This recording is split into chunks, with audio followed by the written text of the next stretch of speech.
This lesson is on how to derive the law of cosines. So again, we're going to use right triangle trigonometry to help us derive the law of cosines. But we use the law of cosines when we are dealing with triangles that do not necessarily have a right angle. So that's the value of developing another formula to work with non-right triangles. So here you can see we have two right triangles that we're going to work with to derive our formula. So I'm going to come up with a relationship for this side first. So we see that we have our hypotenuse. We're going to use the Pythagorean theorem. Our hypotenuse, b squared, is equal to c minus x squared plus h squared. So we have b squared is equal to c minus x squared plus h squared. So let's go ahead and expand this part right here. So remember, c minus x squared, we need to use our distributive property. So I'm just going to do that up here. So c minus x times c minus x. And that's going to give us c squared minus cx minus another cx, so that's minus 2cx. Negative x times a negative x is a positive x squared. And then we still have plus h squared. Alright, so now let's look at this triangle. Still shares the same altitude, but we have different sides that we're working with. So using the Pythagorean theorem here, we have a squared equals h squared plus x squared. So I'm going to go ahead and solve this equation for h squared so that I can substitute it in here. Because we want our formula to be in terms of just sides and angles. So this is going to give us we're going to just subtract x squared here. So h squared is equal to a squared minus x squared. So let's go ahead and rewrite this. B squared is equal to c squared minus 2cx plus x squared plus a squared minus x squared. I just substituted in for this value of h. Well, that's kind of cool because x squared and negative x squared cancel each other. So now we're just down to one variable that's in our way before we can completely finish deriving the law of cosines. So here we can write a right triangle relationship with angle B, side x, and A. So remember, cosine is equivalent to adjacent, so x is adjacent to hypotenuse. So cosine B is equal to x over A. Well, cosine B is equal to x over A. So if I want to be able to substitute for this x here, I can solve for x in this equation. So I'm going to multiply both sides by A. So this gives me b squared equals c squared minus 2 times c. And let's not forget about this a squared over here. So let me just get some more space in there. So c squared is, or b squared is equal to c squared plus a squared minus 2 times c times the cosine of b. And there we have the law of cosines. Now, you might have seen it written as c squared equals a squared plus b squared minus 2ab times the cosine of c. Or you could potentially see this written as a squared is equal to b squared plus c squared minus 2bc times the cosine of a. So what you want to notice here is that this side is always opposite this angle. So again, this side opposite this angle, this side opposite this angle. The rest of the sides, this is a sum, so it's not going to matter whether you put c squared or b squared first. It just matters that you're not repeating the use of a squared. And here, this is a product. So whether you write this as b times c or c times b, it's okay because it's still going to give you the same answer. So let's go ahead and work with the law of cosines. So we can use the law of cosines, again, to help us solve for a side or an angle. So law of cosine works when you have side angle side that's known, or side side side. So here we have side angle side, and we want to solve for this side. So remember, when we use the law of cosines, this side, if this is what I'm solving for, this has to be the angle that I'm working with. So c squared, we're looking for this side, so that's considered our c squared. So x squared is equal to 25 squared plus 45 squared minus 2 times 25 times 45 times the cosine of 100. And again, this is x squared, so we want to go ahead and take the square root of all of that. So square root of 25 squared plus 45 squared minus 2 times 25 times 45 times the cosine of 100. So let's go ahead and put that into a calculator. Alright, so we have square root, I'm using a Desmos calculator here, square root of 25 squared plus 45 squared minus 2 times 25 times 45 times the cosine, which you can just type straight into Desmos, of 100. And, oops, close parentheses. And that gives us 26.64. So x is equal to, let's double check that. I think we need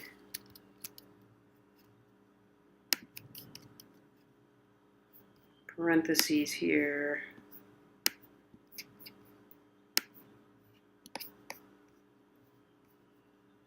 You know what, before we double check that, let me explain why I'm concerned with this answer.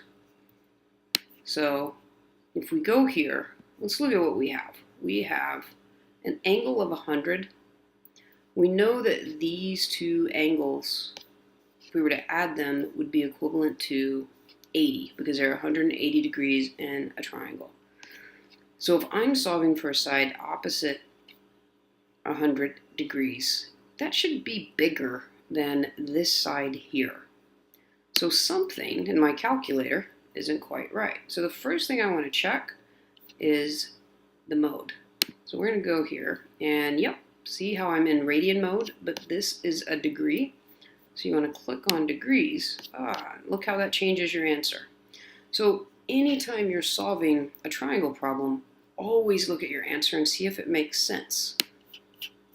And so we have 55.1. Now that answer makes more sense. So x is equal to 55.1. So what if we wanted to solve for one of these angles here? So let's just call this z degrees. So what would we use? Would we use law of cosines or would we use law of sines? So if we used law of sines, we need to make certain we have a known angle side pair, and we do.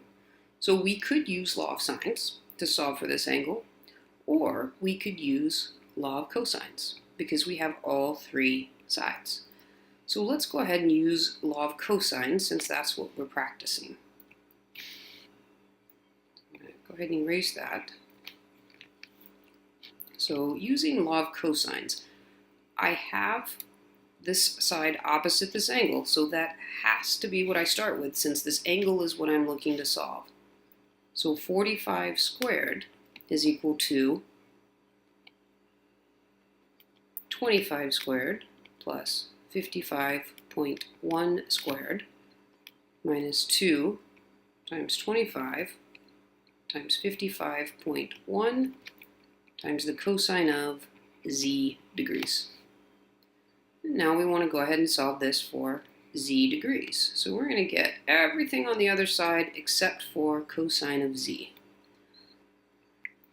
So 45 squared minus 25 squared minus 55.1 squared. So I've subtracted that from this side. I've subtracted that.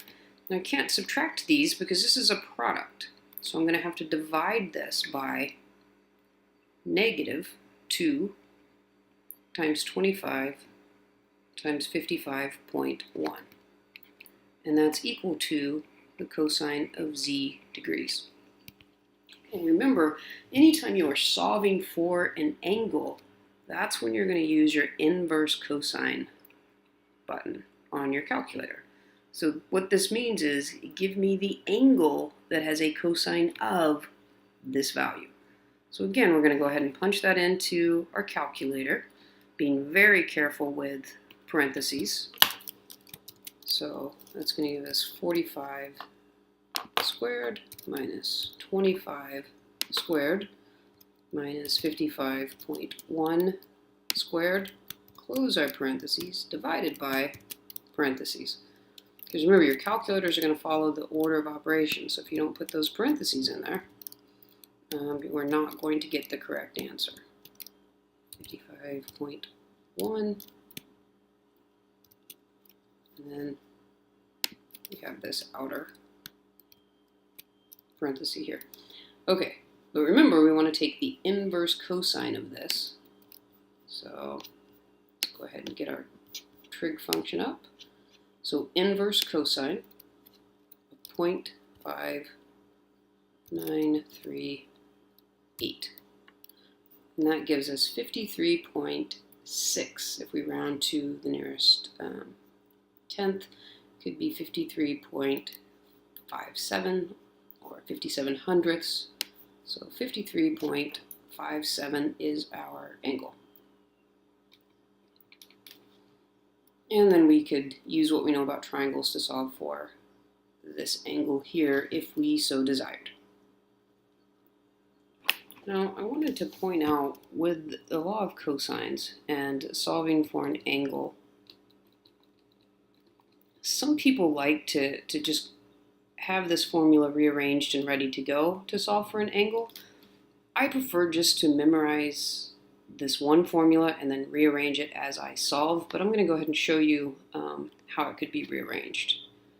So c squared, again, we're trying to get cosine c on a side by itself, so c squared minus a squared minus b squared, so I'm subtracting a squared, subtracting b squared, and that's equal to negative 2ab times the cosine of c.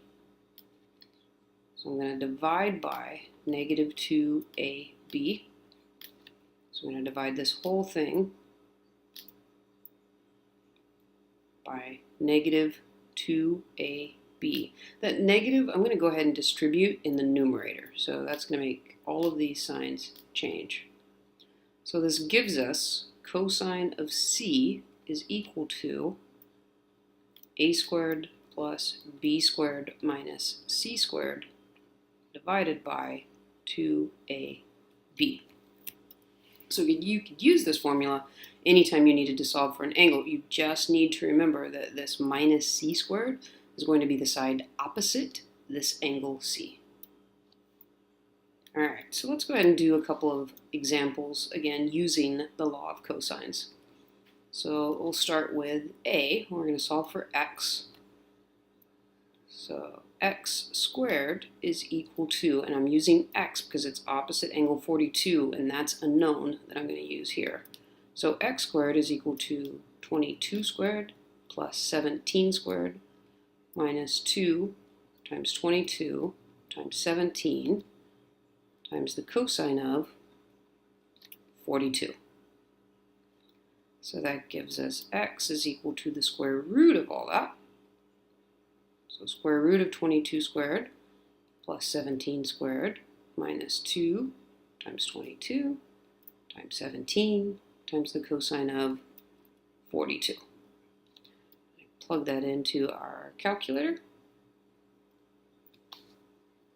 Okay, you can see that entered in here, and that gives us 14.74.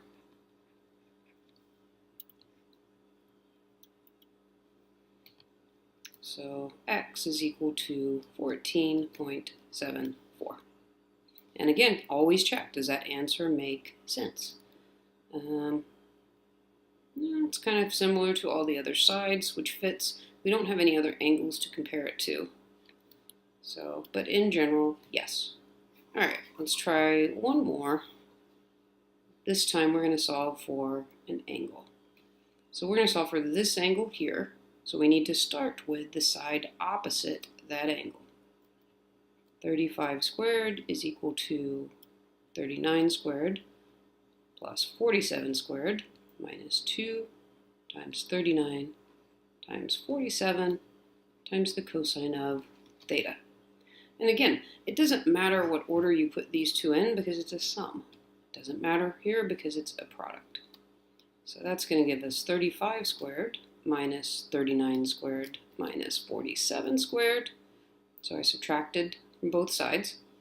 And now I'm going to divide by negative 2 times 39 times 47. And that's equal to the cosine of theta. So remember, to solve for an angle, that's when we use our inverse cosine button. It's going to be inverse cosine of not theta, but of this value right here. Okay, so you can see that typed in. I did this part of the function first, and then inverse cosine of 0.68. And I'm just going to double check. I want to make sure I have my parentheses okay there. Yep, still okay. So inverse cosine of 0.68 is 47.16. So that gives us, this angle is 47.16.